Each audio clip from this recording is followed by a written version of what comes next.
అందరికీ విశ్వావసు నామ సంవత్సర శుభాకాంక్షలు. కాలగమనంలో క్రోధినామ సంవత్సరం గడిచిపోయి విశ్వావసు అనే పేరుతో ప్రభవాది 60 సంవత్సరములలో 39వ సంవత్సరం విశ్వావసు. కలియుగ ఆరంభము నుండి 5126వ సంవత్సరమే ఈ విశ్వావసు నామ సంవత్సరం. విశ్వం సమస్తం ప్రకాశయతి కిరణైః ఇది విశ్వావసు.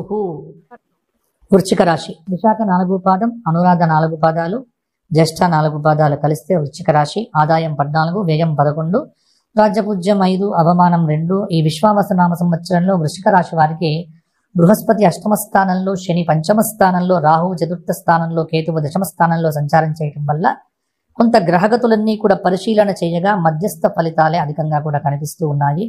కొంత జాగ్రత్తగా ఉండవలసినటువంటి సమయము. ఈ సంవత్సరం వృశ్చిక రాశి వారికి మిశ్రమ ఫలితాలు అని చెప్పవచ్చు. కొంత మానసిక సమస్యలు అధికమవుతాయి. అనారోగ్యము కలవరపాటు పెడుతుంది.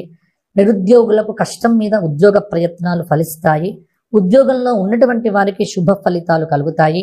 విదేశీ ప్రయత్నములు కూడా అనుకూలిస్తాయి. నూతన వ్యాపారం ఆరంభం చేయటానికి కూడా ఈ జూన్ నెల బాగుంటుంది. మోసపోయే అవకాశాలు కూడా బాగానే ఉంటాయి. వ్యాపారంలో రొటేషన్ బాగానే ఉన్నప్పటికీ కూడా కొంత వ్యాపారం చేస్తున్నటువంటి వారికి ఇబ్బందులు కలగవచ్చు. నకిలీ వస్తువులతో జాగ్రత్త.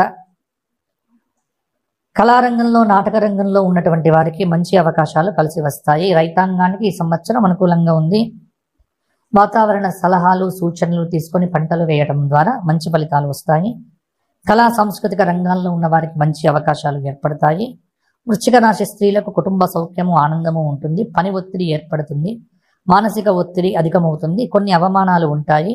ఎదుటి వ్యక్తులను గౌరవించడం చాలా వరకు కూడా మంచిది. స్త్రీలకు నూతన ఉద్యోగాలు కూడా కలిసి వస్తాయి. మొత్తానికి కొంత అనుకూలత, కొంత ప్రతికూలత ఉండడం వల్ల వృశ్చిక రాశి వారికి ఈ సంవత్సరం కూడా చక్కటి ఫలితాలని చెప్పవచ్చు.